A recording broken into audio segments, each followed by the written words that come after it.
Praise the Lord, জয় যিশু। ঈশ্বরের সন্তান, আজ আমি একটা প্রশ্ন দিয়ে শুরু করতে চাই। খ্রিস্টে আমার প্রিয়জনেরা, প্রিয় ভাই ও বোনেরা, আমাদের হৃদয়ে সন্দেহ থাকলেও যিশু কি তবু আমাদের কাছে টেনে নিতে পারেন? আমাদের একটা প্রশ্ন, আমাদের হৃদয়ে সন্দেহ থাকলেও যিশু কি তবু আমাদের কাছে টেনে নিতে পারেন? আসলে আমরা বাইবেল শুনি যিশু কি বলছেন। যোহন লিখিত মঙ্গল সমাচার 1:45 থেকে। ফিলিপ নাথানায়েলের সঙ্গে দেখা করতে গেলেন, তাকে বললেন, মোশের বিধান পুস্তকে যার কথা লিখিয়েছিলেন, নবীরা যার কথা লিখিয়েছিলেন, আমরা তার সন্ধান পেয়েছি। তিনি যোসেফের ছেলে, নাজারেতের সেই যিশু। নাথানায়েল তাকে বললেন, নাজারেত থেকে, সেখান থেকে ভালো কিছু কি আসতে পারে? ফিলিপ তাকে বললেন, এসো দেখে যাও। ঈশ্বরের সন্তান, আমরা অবিশ্বাস আমাদের ভিতরে থাকলেও যিশু কি আমাদের কাছে টেনে নিতে পারেন? আমাদের প্রশ্ন। যোহন 1:45 থেকে আমরা দেখি ফিলিপ নাথানায়েলকে বললেন, মোশের বিধান পুস্তকে ও নবীরা যার বিশ্বাসের কথা লিখেছিলেন, আমরা তাকে পেয়েছি। তিনি নাজারেতের সেই যিশু। কিন্তু নাথানায়েলের সঙ্গে সঙ্গে বিশ্বাস করলেন না। তিনি প্রশ্ন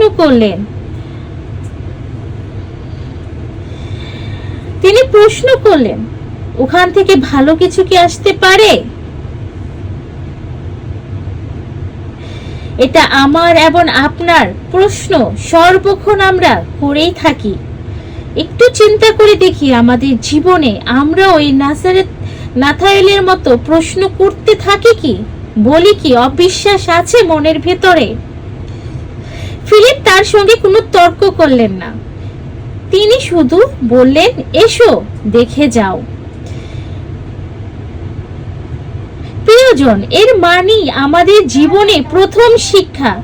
সন্দেহ থাকা মানে যিশুর কাছ থেকে দূরে সরে যাওয়া নয়। সন্দেহ থাকলেও তার কাছে এসো, তার কাছে যেতে হয়। তার কাছে যাওয়ার জন্য আহ্বান করছে। সন্দেহ আমাদের থাকবে, কিন্তু আমাদের হেঁটে যেতে হবে তার কাছে। আমাদের জীবনে এমন সময় আসে যখন আমরা বলি, প্রভু এত প্রার্থনা করছি কিন্তু কোনো উত্তর কোথায়? এত কষ্টের মধ্যে আছি, তুমি কি সত্যি আমায় দেখছো?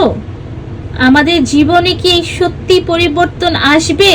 এই সমস্যা যাবে? আমরা নিরাশ হয়ে যাই, হতাশ হয়ে যাই এবং অবিশ্বাস হয়ে যাই। আমাদের বাস্তব জীবনে আমরা মিলিয়ে দেখি, সত্যি আমরা নাথানায়েলের মতো এই সন্দেহগুলো আমাদের মধ্যে আসে। নাথানায়েলের মনে প্রশ্ন ছিল, কিন্তু তিনি একটি কাজ করেছিলেন। তিনি যিশুর কাছে গিয়েছিলেন। তাই খ্রিস্টে আমার ভাই বোনেরা, আমাদের মনে যতই প্রশ্ন থাক, যতই সন্দেহ থাক, যতই বিতৃষ্ণা থাক, আমরা যেন যিশুর কাছে যাই। তিনি চান, আসো দেখো, কারণ তোমার অবিশ্বাস হৃদয় বিশ্বাসে পরিপূর্ণ করে দিতে পারেন তোমার যিশু খ্রিস্ট। আর যিশুর কাছে পৌঁছাতেই তিনি এমন একটি কথা শুনলেন যা তার হৃদয় বদলে দিলেন। ঈশ্বরের সন্তান, আমরা যতই পাপ করি না কেন, যতই কঠিন পরিস্থিতিতে থাকি না কেন, যতই যিশুকে বিশ্বাস করতে পারি না কেন, আমাদের একটা কাজ করতে হবে। সে নাথানায়েলের মতো আমাদের যিশুর কাছে যেতে হবে। তার কাছে আমাদের যেতে হবে। যখন আমাদের রিকটিক দরকার হয়, ফাদাররা বলে, আসো এখানে, আসো কাউন্সিলিং নাও, আসো নিশি জাগরণ করো, আসো প্রার্থনায় আসো, আশীর্বাদ নিয়ে যাও, আসো। যাওয়ার জন্য বলে, যেতে হবে। তাই তার হৃদয়ে এমন একটা কথা তার হৃদয়টা স্পর্শ করলেন। এবং ফিলিপ তোমাকে এবং যিশু আর যিশুর কাছে পৌঁছাতেই তিনি এমন একটি কথা শুনলেন যা তার হৃদয় বদলে দিল। সিস্টার আমার ভাই বোনের, এমন একটা কথা যিশু আমাকে তোমাকে বলতে চায়, কিন্তু তার আগে আমাকে আর তোমাকে তার কাছে যেতে হয়। ফিলিপ, তোমাকে ডাকার আগে তুমি যখন ডুমুর গাছের নিচে ছিলে আমি তোমায় দেখেছিলাম।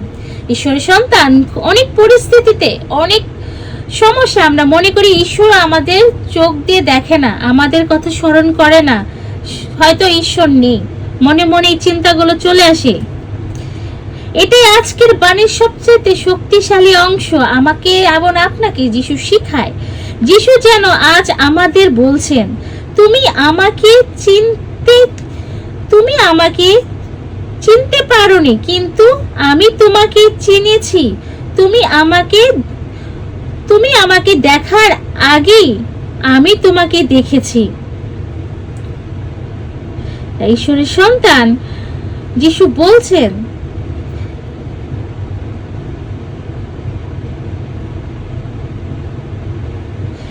তাই ঈশ্বর বলছেন, তুমি আমাকে দেখতে পাওনি, কিন্তু আমি তোমাকে দেখেছি। তাই আমাদের যত পরিস্থিতি আসে আমরা মনে করি ঈশ্বর নেই, আমাকে দেখছে না, কিন্তু যিশু তোমাকে দেখতে পায়।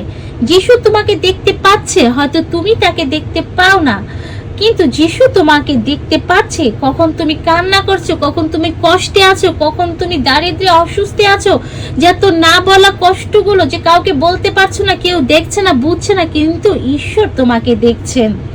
মানুষ হয়তো তোমাকে ভেতরের কষ্ট জানে না, মানুষ হয়তো জানে না তুমি একা কত রাতে কেঁদেছো, মানুষ হয়তো জানে না তোমার সংগ্রাম, বুঝতেও পারেনি, কিন্তু ঈশ্বর তোমাকে জানেন এবং তোমাকে দেখেছেন। মানুষ হয়তো তোমার ভেতরের কষ্ট জানে না, মানুষ হয়তো তোমার সংগ্রাম বুঝতেও পারেনি, কিন্তু যিশু দেখেছেন। আর নাথানায়েলের কি হলো? যে মানুষটি সন্দেহ নিয়ে এসেছিল, সেই মানুষটি যিশুর সামনে দাঁড়িয়ে ঘোষণা করলো, রাব্বি, আপনি ঈশ্বরের পুত্র। তাই আমরা যখন সন্দেহ নিয়ে যাই, দারিদ্র নিয়ে যাই, অসুস্থ নিয়ে যাই, অবিশ্বাসী মন নিয়ে যাই, কোনো সমস্যা নাই, যিশু আমাদের গ্রহণ করেন, কিন্তু আমাদের যেতে হয়।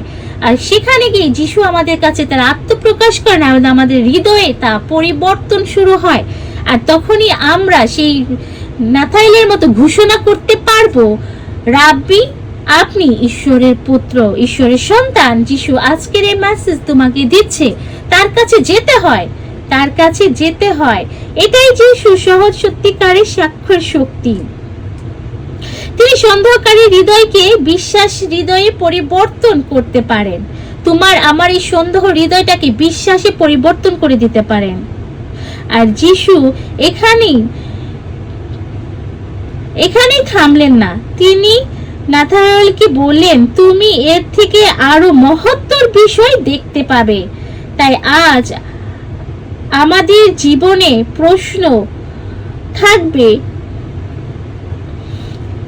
পরিস্থিতি যতই কঠিন হোক, যাই হোক আমাদের জীবনে, যিশুর কাছ থেকে দূরে যাওয়া যাবে না, তার কাছে আসতে হবে। ঈশ্বরের সন্তান, যতই যাই হোক, অসুস্থের সাথে লড়াই করছি, ক্যান্সারের সাথে লড়াই করছি, দারিদ্র্যের সাথে লড়াই করছি, জীবনে নানান সমস্যার সাথে লড়াই করছি, কিন্তু তাকে ছেড়ে দেওয়া যাবে না, তার কাছে আসতে হবে।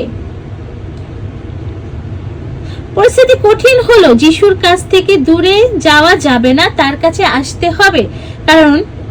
কারণ যিশু এই বাণী দিয়ে আমাদের শিক্ষা দিচ্ছেন, তুমি যিশুকে জানার আগেই তিনি বলছেন, তুমি আমাকে জানার আগেই আমি তোমাকে জানি। তুমি তাকে দেখার আগেই তিনি তোমাকে দেখেছেন। আর সন্দেহ নিয়েও যদি তার কাছে আসো, তিনি তোমার সন্দেহকে বিশ্বাসে পরিবর্তন করে তোমাকে আরো মহত্তর বিষয়ে দেখাতে পারেন। তাই আজকের এই আহ্বান যিশু আমাদের প্রত্যেককে বলছে, তার প্রত্যেক সন্তানকে বলছে, এসো, দেখে যাও, যিশুর কাছে এসো এবং তাকে তোমার হৃদয়ের কাজ করতে দাও।